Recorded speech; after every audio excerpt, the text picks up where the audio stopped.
I'm Curt Nelson, Children's Ministry Pastor at Northwest Hills Community Church in Corvallis, Oregon. And today I'd like to share a story with you back from when my daughters were still little kids and my wife and I would read them a bedtime story, tuck them into bed, pray with them, say goodnight.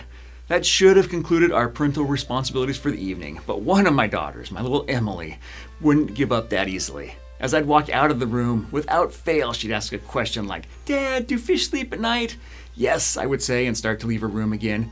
"Dad, do they close their eyes?" "No, but you need to. Now go to sleep." "Dad, are fish scared of the dark?" "No, Emily." "Dad." Just over and over, making up any excuse to stay up a little bit later. So finally, I just have to cut her off with, "Good night, I love you, now go to sleep." Then just as I'd get halfway down the stairs, I'd hear the question that kids always pull out of their hat. It's their last-ditch effort to stay up a little bit later. "Dad, I'm thirsty. Can you bring me some water?" By this time, I'm so tired. The day's caught up with me. I just want to sit down in front of the TV and relax for a few minutes. It was all I could do to trudge downstairs and get the water and back upstairs. I'd give it to Emily, and I have to admit I didn't always have a good attitude. I'd say, "Now go to sleep. Please, please, please go to sleep." But then one morning I was reading my Bible and I came to Matthew 10:42.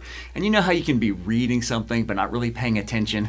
That was me, and I read, "And if anyone gives even a cup of cold water to one of these little ones because they are my disciple, I tell you the truth, he will certainly not lose his reward."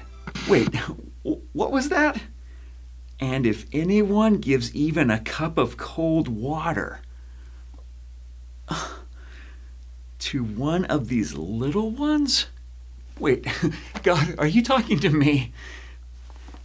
"Truly I tell you, he will certainly not lose his reward."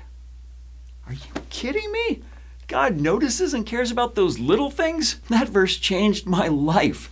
Instead of grumbling and having a bad attitude when Emily asked for water, I'd be walking down the stairs after tucking her in, going, "Wait for it, wait for it. Dad, yes, kapow, I'm thirsty. I'll be right there, honey. Oh yeah, oh yeah." I get to serve Emily by bringing her a cup of cold water. And God notices and appreciates that, even though it's just bringing a cup of cold water. And you know what that means. He appreciates everything we do in children's ministry.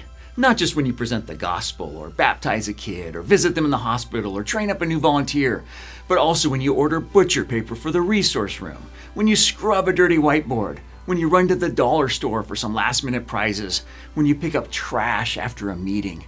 God notices and appreciates every single thing you're going to do this week. So let's make him proud. Let's go serve our little hearts out. And if a kid tells you they're thirsty and asks for a drink, just say yes, kapow.